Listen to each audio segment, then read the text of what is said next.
ಇತ್ತೀಚಿನ ದಿನಗಳಲ್ಲಿ ಕಳ್ಳಕಾಕರ ಹಾವಳಿ ದಿನದಿಂದ ದಿನಕ್ಕೆ ಜಾಸ್ತಿ ಆಗ್ತಾ ಇದೆ. ಹೆಣ್ಣು ಮಕ್ಕಳಿಗೆ ಸೇಫ್ಟಿ ಅನ್ನೋದೇ ಇಲ್ವಾ ಎನ್ನುವ ಪ್ರಶ್ನೆ ಎದುರಾಗ್ತಾ ಇದೆ. ಅದರಲ್ಲೂ ಪ್ರಮುಖವಾಗಿ ಹೆಣ್ಣು ಮಕ್ಕಳು ಏನಾದರೂ ರಸ್ತೆಯಲ್ಲಿ ನಡೆದುಕೊಂಡು ಹೋಗ್ತಾ ಇದ್ರೆ ಚುಡಾಯಿಸುವವರ ಸಂಖ್ಯೆ ಒಂದು ಕಡೆಯಾದರೆ ಮತ್ತೊಂದು ಕಡೆ ಚೈನ್ ಕಳ್ಳರ ಹಾವಳಿ ಕೂಡ ಜಾಸ್ತಿ ಆಗ್ತಾ ಇದೆ. ಹೌದು, ವ್ಯಾಪಾರ ಮಾಡ್ತಾ ಇದ್ದಂತಹ ಮಹಿಳೆಯ ತಾಳಿ ಕಿತ್ತು ಕಳ್ಳರು ಎಸ್ಕೇಪ್ ಆಗಿದ್ದಾರೆ. ಮಾದನಾಯಕನಹಳ್ಳಿ ಪೊಲೀಸ್ ಠಾಣಾ ವ್ಯಾಪ್ತಿಯಲ್ಲಿ ನಡೆದಿರುವಂತಹ ಘಟನೆ ಇದಾಗಿದ್ದು, ನಾಗರತ್ನಮ್ಮ ಎಂಬುವರು ಕಾಂಡಿಮೆಂಟ್ನಲ್ಲಿ ವ್ಯಾಪಾರವನ್ನ ಮಾಡ್ತಾ ಇದ್ರು.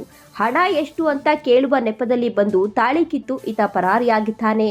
ಫೋನ್ ಪೇ ಮಾಡುವ ನೆಪದಲ್ಲಿ ಹತ್ತಿರಕ್ಕೆ ಬಂದಿದ್ದಾನೆ. ಹತ್ತಿರಕ್ಕೆ ಬಂದಂತಹ ಸಂದರ್ಭದಲ್ಲಿ ನಾಗರತ್ನಮ್ಮ ಅವರ ಹತ್ತಿರಕ್ಕೆ ಹೋಗಿ ಅವರ ಕತ್ತಲ್ಲಿದ್ದಂತಹ ತಾಳಿಗೆ ಕೈ ಹಾಕಿ ತಾಳಿಯನ್ನ ಕಿತ್ತುಕೊಂಡು ಅಲ್ಲಿಂದ ಪರಾರಿಯಾಗಿದ್ದಾನೆ. ಸದ್ಯ ಆತ ತಾಳಿಯನ್ನ ಕಿತ್ಕೊಂಡು ಪರಾರಿಯಾಗಿರುವಂತಹ ಸಿಸಿಟಿವಿ ದೃಶ್ಯಗಳು ಲಭ್ಯವಾಗ್ತಾ ಇದೆ. ಸಿಸಿ ಕ್ಯಾಮೆರಾದಲ್ಲಿ ಈಗಾಗಲೇ ಎಲ್ಲವೂ ಕೂಡ ಸೆರೆಯಾಗಿದೆ. ಸಾಕಷ್ಟು ಆಕ್ರೋಶಗಳು ಕೂಡ ವ್ಯಕ್ತವಾಗ್ತಾ ಇದೆ. ಆದಷ್ಟು ಬೇಗ ಆರೋಪಿಗಳನ್ನ ಬಂಧಿಸಬೇಕು ಅಂತ ಹೇಳಿ ಅಲ್ಲಿನ ಸ್ಥಳೀಯರು ಹಾಗೂ ನಾಗರತ್ನಮ್ಮ ಅವರು ಒತ್ತಾಯ ಮಾಡಿದ್ದಾರೆ.